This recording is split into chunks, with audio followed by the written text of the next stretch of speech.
Hey guys, welcome to the Blender tutorial for Jedi Academy.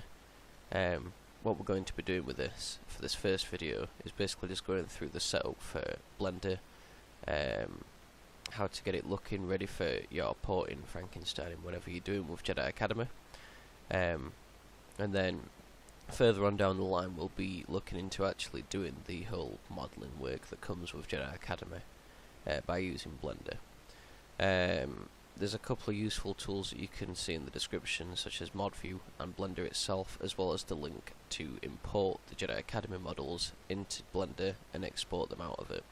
And I'll also go through how to set up the folders for Jedi Academy, so you can easily access everything that you need to. So first of all, whenever you load up Blender, you'll see a screen like this. This is just the pop-up that you see every time. You can just close that off with a simple left click, and then you'll be greeted with this every time. What this is just a default thing that comes with Blender every time. I don't know why. I guess it's to just show you some basics of Blender. Now, unlike most other tools, Blender requires you to use some different keys. For example, you probably expect to hold left click and drag to rotate, but you don't do that with Blender for whatever reason. Instead, it's clicking the middle mouse button or the scroll wheel in, and that lets you rotate around. Same for scrolling in and out to zoom. That's how you'd normally rotate around a model in Blender. There's a couple of other stuff that you can do. You can hold shift and then the middle mouse click. That lets you pan the camera around, and left click selects objects like this, and it also lets you move the object around if you don't want to use these standard things here, the axes.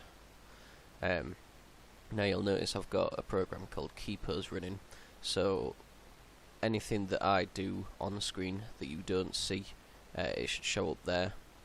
For example, any hotkeys, because Blender requires you to use hotkeys quite a lot, so that's the only reason I've got that up.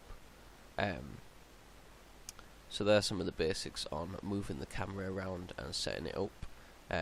Oh, another thing before we move on, you've got a kind of perspective thing up here. This is user perspective that's currently active, so it looks more 3D as you're looking at the models.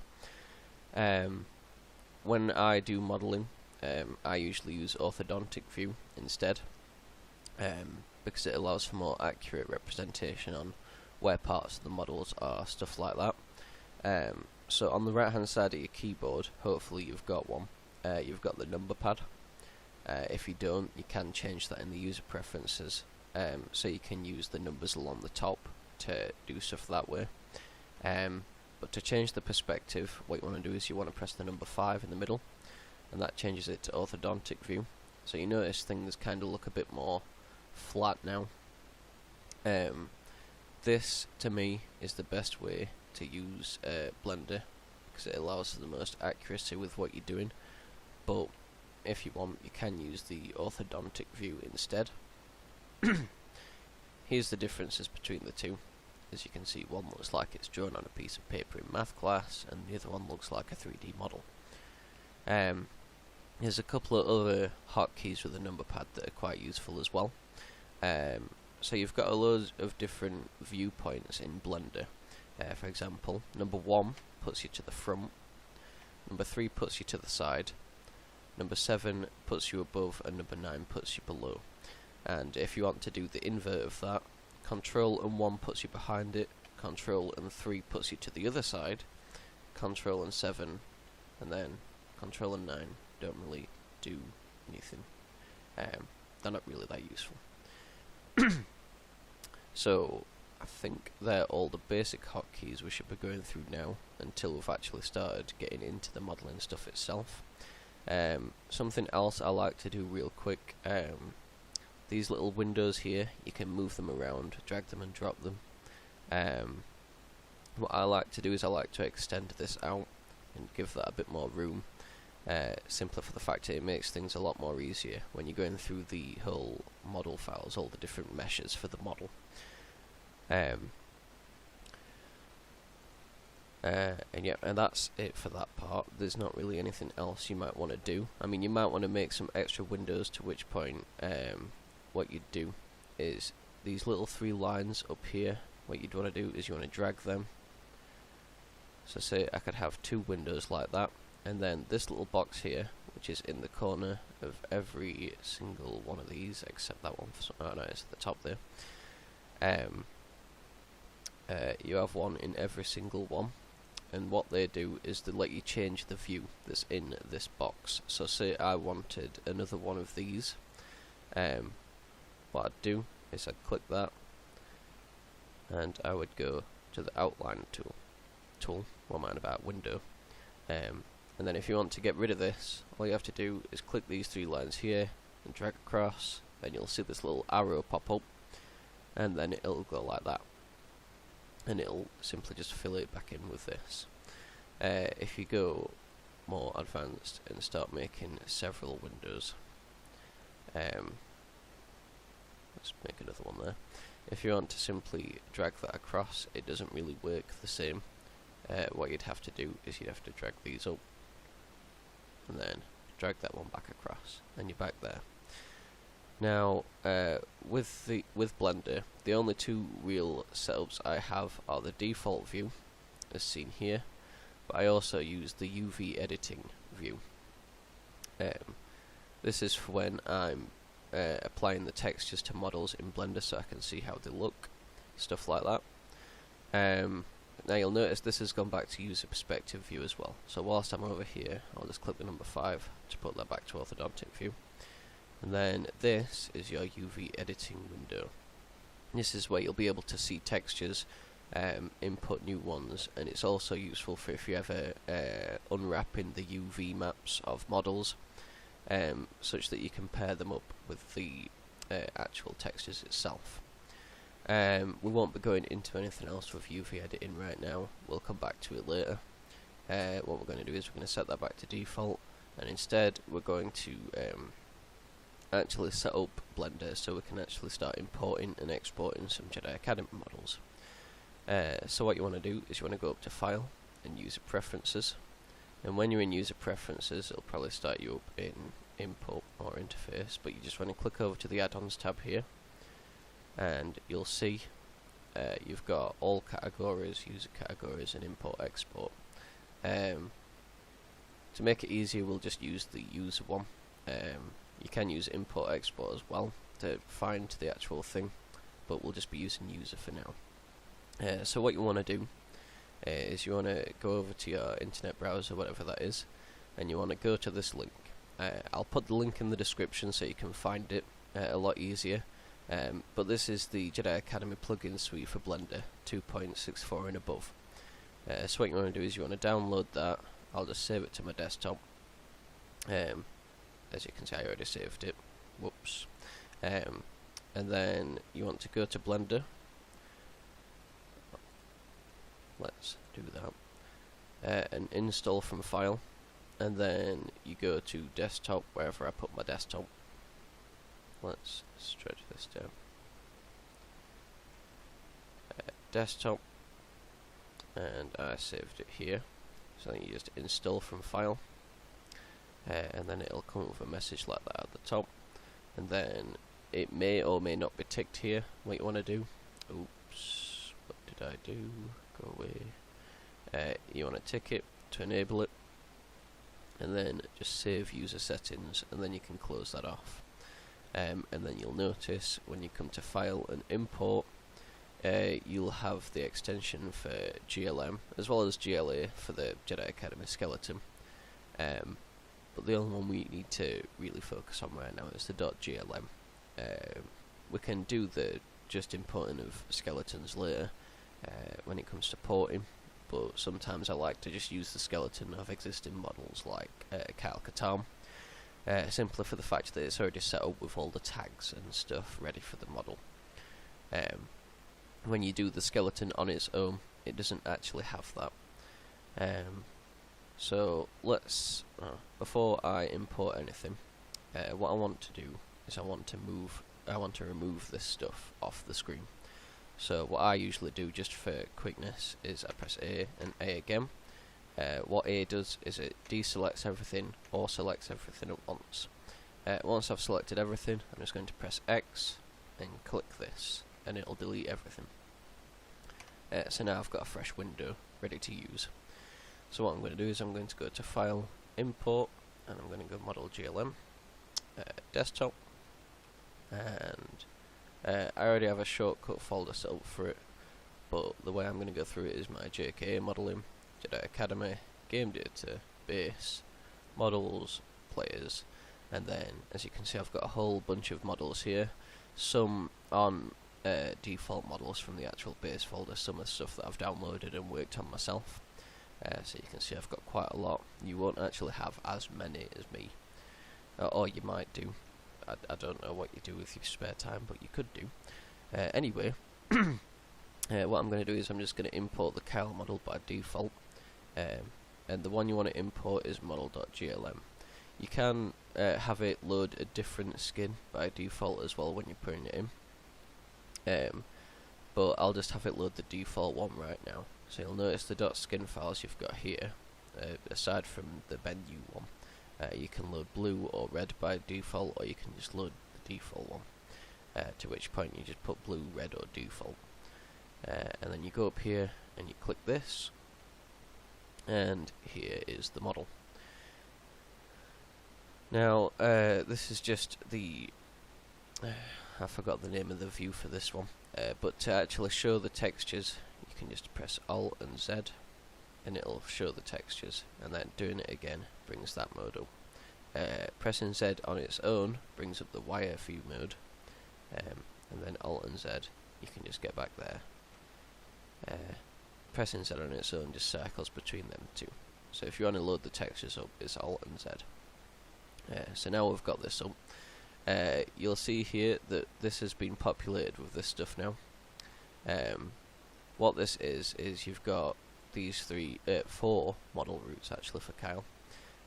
Model route 0 is when, I don't know, there's not many models in the game, so the game looks, you know, pretty fresh and cool for a 2003 game or whatever. But then you've got stuff like model route 3, which is when the game's having a tough time loading stuff, so that's the low-res Kyle Katarn that you'd probably see from time to time when, I don't know, you're in a full server of 32 players. So for me personally, I wouldn't really have these extra model views, model routes, when I'm doing my whole porting work and whatnot, purely for the fact it takes extra time to work with them. So what I'll do is I'm going to click them and hold Shift to select them all, and press X here and just delete, and then you'll have the model up here. These are the model route 1, 2 and 3s that we don't need, because we're only going to be using model route 0. So what I'm going to do is I'm just going to get wire view up, press B, and then I'm going to drag and select this area, and then something extra is I'm going to delete these tags as well by just pressing B and dragging, and then I'm going to press X and delete. And that's the quickest way to remove them extra model routes. So now you're left with this, just a standard Kyle Katarn. This is the highest resolution one out of the entire thing. Now here on the right hand side where my mouse is, this is the hierarchy for a model for Jedi Academy. You don't need to follow this hierarchy. If you wanted, you don't need all these different mesh parts that make up a model, like this part of the arm, the hand, the shoulder. They could all just be part of one mesh for the entire arm, or arms and torso, that's up to you. The way I like to work is I like to make individual mesh parts for the model, just so when it comes back to editing it, it's not as much of a pain. Except if you're readjusting the pose, because then it can get quite annoying. But you won't really need to be doing that much, if at all, for that matter. But this is the hierarchy, so whenever we go to mod view and it tells us that the hierarchy is wrong and it needs to be remeshed, something like that, we can come back here, because this is what needs fixing. What will need fixing, if at all. Hopefully not. And they're the basics for viewing models in Blender, I think. Was there anything else?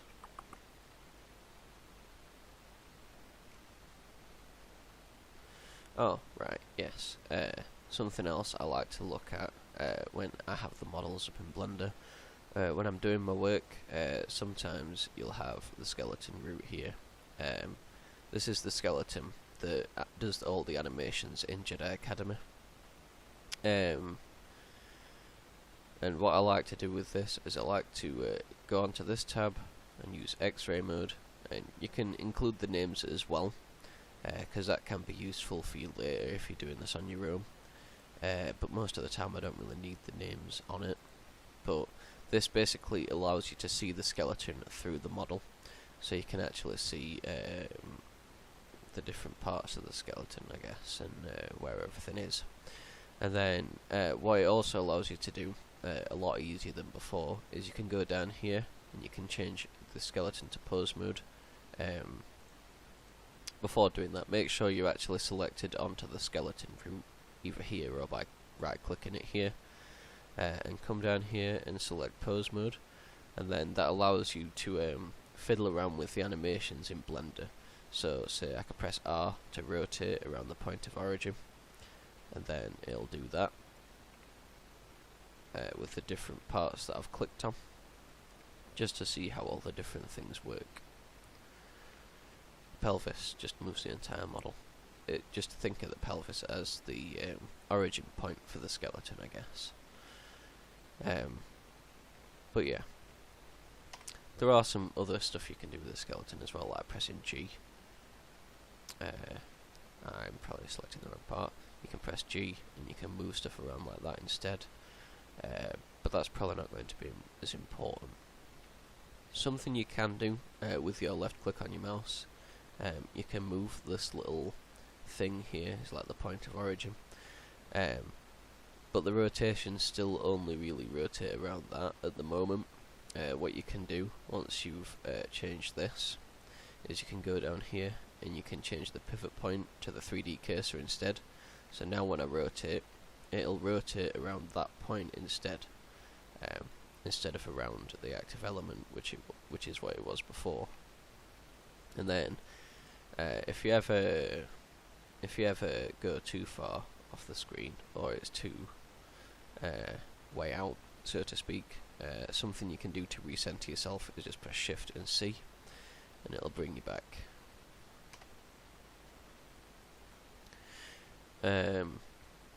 So that's the basics of viewing the model in Blender, and I think that's pretty much everything I wanted to cover with this video. So what we're going to be doing with the next one is we're going to be doing a little bit of work on mixing and matching a couple of models together, which is basically what we call Frankensteining. So what we'll be doing is we'll be using the Kyle Katarn model, and we'll be taking the head off, and we'll just be putting it onto another model instead.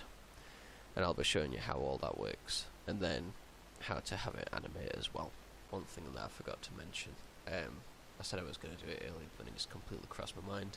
We're going to be quickly going through the base files for Jedi Academy, just so we can have it set up so we can import and export models properly along with the skeleton. So what you want to do is you want to go to your PC, local disk, program files, x86, or wherever you've got it installed. So it's your Jedi Academy folder where all your files are. You want to go in here and then to game data and then to base, and then in your assets 1 PK3 you want to open that up. I just use WinRAR to do it because it's the easiest way really. You can use Packscape if you want to, which I'll also leave a link to in the description, but for this we'll just be using WinRAR because that's just what I do.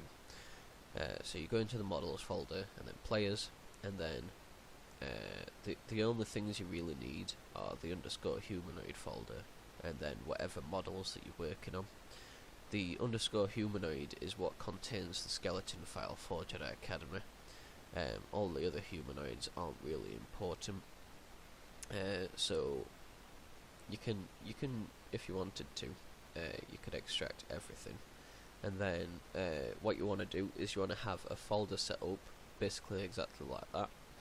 So I've got a JK modelling folder with all these different files in it, and then here I've got Jedi Academy, and then game data, then base. But inside base, I've got all these files instead, folders I mean, instead of the actual PK3s.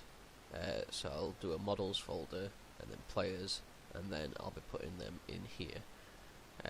So what I'd do is just simply drag it over and replace. Although you probably wouldn't be replacing because you've probably not got this. But this is how to set up the model files ready for Blender, so you can start doing stuff with Jedi Academy.